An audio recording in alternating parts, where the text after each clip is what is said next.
In this video, we're going to talk about how to create a political campaign.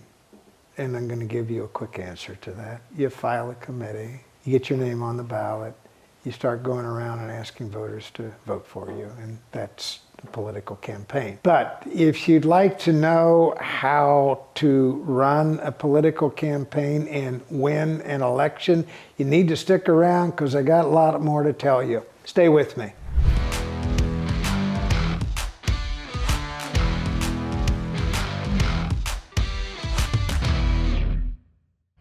There are three key gears in a political campaign. You need to master all of them. You need to know how they work in order to successfully win an election. I'm going to take you through all of them, and I'm going to start with something that is fundamental here. It's called your why, what it is that you're going to do for the voters. Number two, it is the money that you need to raise to fund number three, which is your advertising program. Stick with me because we're going to do a deep dive into all of these, starting with your why, what it is that you're going to do for voters.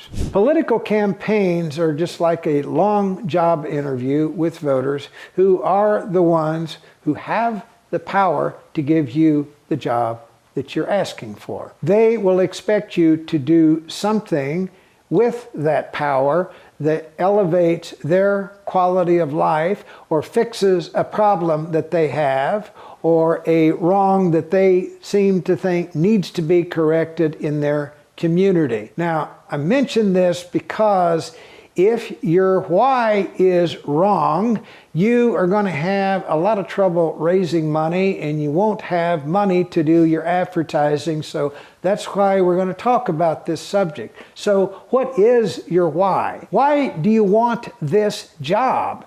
What do you want to do with it if you get it?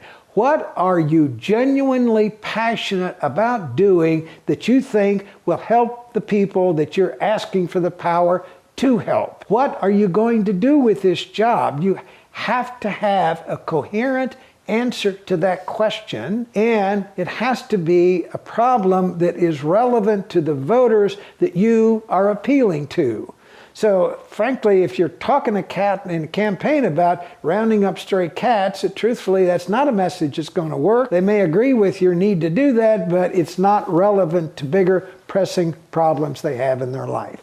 So how do you get this right?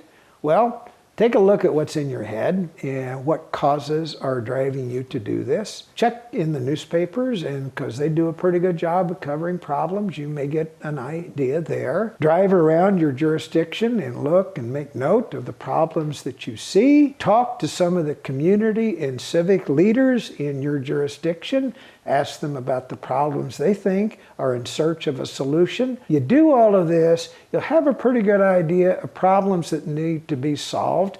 You pick two or three that you're absolutely passionate about fixing, problems that are highly relevant to the voters in your jurisdiction, and you have your why. Item two is you will need money.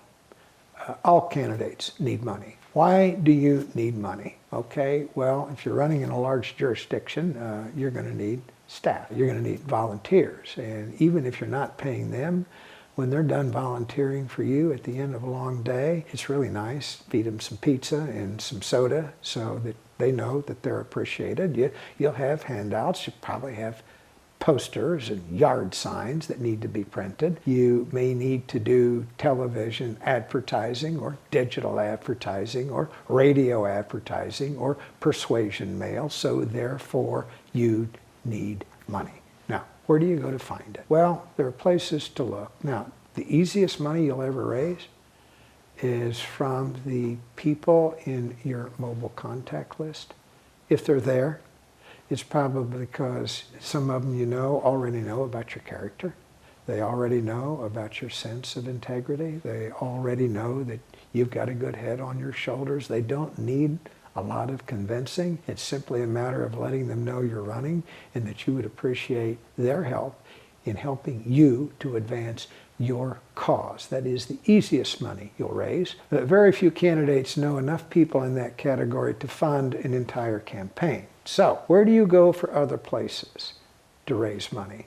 Well, look at the people and the entities and the groups that have given to people who've run for this office before in your jurisdiction. And there you'll find people who are stakeholders in the process who put money on the line to help someone who's been running from your party, promoting some of the same causes in the same jurisdiction in the past. And here's the truth. If they reliably contribute to people in your jurisdiction to help win the seat that you are running for, there's a pretty good likelihood they'll help you if they think you're qualified to do the job and you've got a good head on your shoulders. There is a great reservoir of money now for people who figure out how to convince small donors to support their cause. And I say figure out. Now, how do you figure that out? Well, who are the kinds of small donors that you're talking to?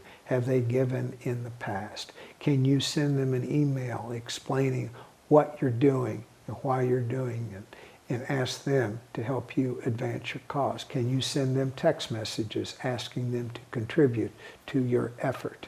There's a whole form of digital advertising now where we put ads on Facebook, where we do videos on YouTube. I've had people on my own YouTube channel who bought advertising on my YouTube channel to ask people for money, including Bernie Sanders way back when. All of this is a legitimate way to raise money. Now, here's the truth about it. If you're not asking, you're not going to get, because they don't wake up wondering if you need it. You have to let them know that you want their money, that you need their money, and you have to tell them why, and you have to let them know why it's urgent that you receive it immediately. That is the art of raising money in a political campaign. It is one of the three main gears in your campaign apparatus. Your third gear is advertising, and that's what your money goes to pay for. Most of the money that candidates spend is for advertising. There are many forms of it. All are legitimate depending on the jurisdiction where you live, the number of people you have to reach. I've told you about your why, which is the main cog in the wheel. It has to be right for the other two to work. I've told you about the money. I've told you about the advertising. Now, if you are serious about doing this, there is another video that you need to watch. It's a tad longer. We do deeper dives into not only this, but other aspects of putting together a winning campaign. I am going to encourage you to click on that link that's right underneath this video. It's called How to Plan a Political Campaign. We go through the nuts and the bolts and everything you need to know to do that.